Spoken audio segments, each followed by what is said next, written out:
3 मई 2026 India के अलग अलग शहरों में लाखों बच्चों ने एक एग्जाम दिया। ये सिर्फ एग्जाम नहीं था, बल्कि उन बच्चों और उन बच्चों के माता पिताओं द्वारा देखा गया एक सपना था, जिससे उन्हें उम्मीद थी कि उनके बच्चों का आने वाला जो कल है वो काफ़ी बेहतर होगा।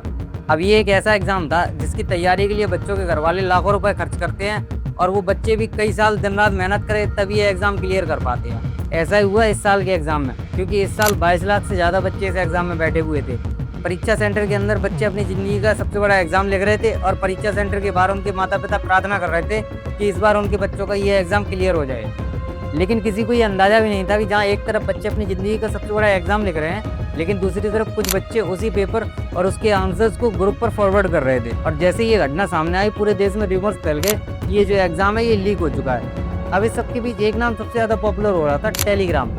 अब सवाल ये उठने लगे थे कि क्या एक मैसेजिंग ऐप ऐसा प्लेटफॉर्म बन सकता है जहाँ पर इस देश के बहुत बड़े एग्जाम जो हैं वो लीक हो रहे हैं। तो इस देश के लोगों ने एक सवाल पूछना स्टार्ट कर दिया कि क्या इस सबका कल्प्रिट एक ऐप है या फिर उसे गलत यूज़ करने वाला कोई आदमी। इस चीज़ के जवाब हमें 2026 में नहीं मिलेगा, बल्कि हमें टाइमलाइन को पीछे करते हुए 2013 में रसिया चलना पड़ेगा, जहाँ पर रहने वाले एक 20-22 साल के लड़के ने दुनिया का सबसे कॉन्ट्रोवर्शियल ऐप टेलीग्राम डेवलप किया और इस व्यक्ति का नाम था पावेल दुरोव।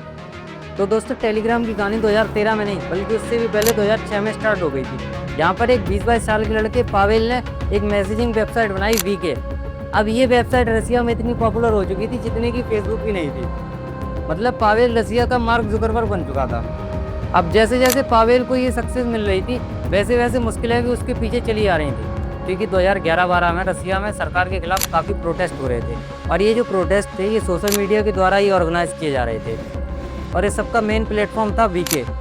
तो रसिया की सरकार ने वीके अथॉरिटी से कहा कि हमें कुछ यूज़र्स की इन्फॉर्मेशन चाहिए और उन पर रेस्ट्रिक्शन चाहिए, जिस पर पावेल ने साफ मना कर दिया कि हमारे लिए यूज़र्स की आइडेंटिटी और प्राइवेसी सबसे महत्वपूर्ण है। इस सबसे उनके ऊपर दबाव पड़ने लगा, तो उन्होंने एक ऐसा डिसीजन लिया जिससे उनकी पूरी ज़िंदगी बदलने वाली थी, क्योंकि उन्होंने वीके से अपने कदम पीछे डाली और रसिया को भी हमेशा हमेशा के लिए छोड़ करके चले गए। लेकिन उस टाइम पावेल ने रसिया अकेले नहीं बल्कि अपने बड़े भाई के साथ छोड़ा और उन दोनों ने मिलकर के 2013 में लॉन्च कर दिया टेलीग्राम और उसका स्लोगन रखा, फास्ट, सिक्योर एंड पावरफुल। अब लोगों ने ये कहना स्टार्ट कर दिया कि ये जो टेलीग्राम है ये व्हाट्सएप को कॉपी करके बनाया गया है। फिर पावेल सामने आए और उन्होंने इस दुनिया को इस ऐप के मल्टीपल फ़ायदे बताए कि आप इस ऐप को मल्टीपल डिवाइसेस में लॉगिन कर सकते हो, बड़ी से बड़ी फाइल को ईजिली शेयर कर सकते हो और इस ऐप में क्लाउड स्टोरेज जैसी सुविधा भी थी, जिससे कि जो मैसेजेस थे वो कभी डिलीट ही नहीं होते थे। और पावेल ने लोगों को बताया कि इस ऐप को बनाने का मेन पर्पज़ है लोगों की सिक्योरिटी और प्राइवेसी। अब इस सब के बीच एक घटना बहुत बढ़ने लगी थी कि लोगों ने ऐसे क्रिमिनल एक्टिविटीज़ के लिए यूज़ करना स्टार्ट कर दिया। तो लोगों के सवाल बढ़ गए कि क्या टेलीग्राम को इसी तरह से डिज़ाइन किया गया है कि लोग इसके गलत फ़ायदे उठा सकें। अब जो लोग इस ऐप से अनजान थे उन्हें 22 फरवरी की एक घटना ने इस ऐप के बारे में बता दिया, क्योंकि उस दिन व्हाट्सएप जो था वो कई घंटों के लिए डाउन हो गया और लोगों को एक नया ऑप्शन मिल गया टेलीग्राम के रूप में। अब टेलीग्राम ने लोगों को सिर्फ चैट करने की सुविधा नहीं दी, बल्कि 2 GB से ज़्यादा की जो हैवी फाइल्स थी उन्हें भी शेयर करने का एक्सपीरियंस दिया। अब ये आजकल के लिए नॉर्मल हो सकता है और उस टाइम के लिए काफ़ी अलग एक्सपीरियंस था। इसी वजह से टेलीग्राम इंडिया में भी पॉपुलर होने लगा था, क्योंकि इस पर यूपीएससी, नीट और जेई जैसे काफ़ी तमाम एग्जाम थे जिनके नोट्स और प्रिपरेशन की गाइड्स अवेलेबल रहती थी। इससे कई सारे स्टूडेंट्स भी इस पर शिफ्ट हो चुके थे। अब यहाँ तक तो सब ठीक चल रहा था, पर इसके आगे जो होने वाला था वो काफ़ी शॉकिंग था, क्योंकि इसी सब के बीच टेलीग्राम का एक दूसरा चेहरा सामने आ रहा था। लोगों ने इसे इलीगल एक्टिविटीज़ के लिए यूज़ करना स्टार्ट कर दिया, जैसे कि मूवीज़ की पायरेसी करनी स्टार्ट कर दी है। बहुत सारी जो ई बुक्स थी उनकी इलीगल कॉपीज़ इस ऐप पर मिलने लगी।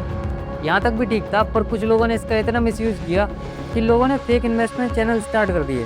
फिर कुछ लोगों ने सवाल पूछने स्टार्ट कर दिए कि जो टेलीग्राम है वो इन सब पर एक्शन क्यों नहीं ले रहा है। अब कुछ लोगों के मन में एक सवाल आ रहा होगा कि इस सब के लिए लोगों ने टेलीग्राम को ही क्यों चुना।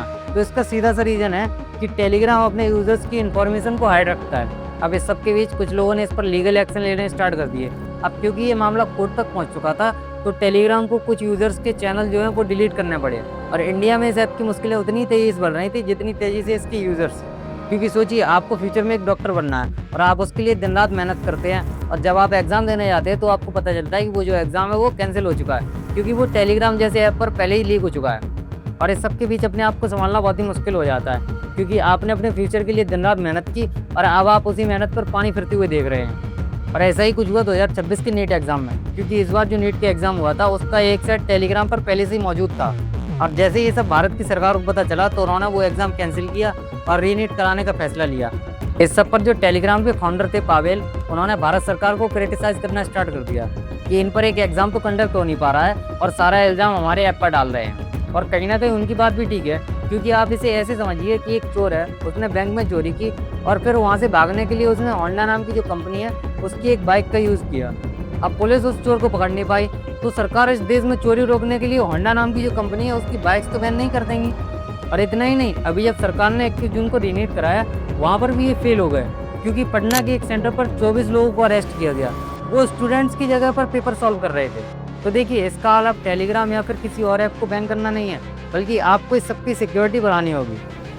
अब सिक्योरिटी का मतलब ये नहीं है कि आप पेपर लीक को रोकने के लिए एयरफोर्स का इस्तेमाल करना स्टार्ट कर देंगे, बल्कि आप इसकी अलग तरीके से सिक्योरिटी बढ़ाइए। और इतना ही नहीं, अभी आपने ये जो रीनीट के नाम पर रायता फैलाया है, जिसे कि आप हैंडल नहीं कर पाए हैं, तो इस चीज़ की पूरी जिम्मेदारी लीजिए कि आप इस सब में फेल हो गए हैं। अब देखिए, टेक्नोलॉजी हो या फिर दुनिया की कोई और चीज़, उसके प्रोज और कॉन्स तो होंगे ही। अब ये हमारी जिम्मेदारी बनती है कि उसे हम कैसे यूज़ कर रहे हैं। बाकी आज के लिए इतना ही, और आप लोग कमेंट करिए कि आप में से किस किस ने इस बार रीनीट दिया, और इस वीडियो को अपने दोस्तों के साथ ज़रूर शेयर करें ताकि उन्हें टेलीग्राम के बारे में पता चल सके। और हाँ, अगर आपको ये वीडियो अच्छी लगी हो तो लाइक का बटन दबा दें और सब्सक्राइब करना ना भूलें।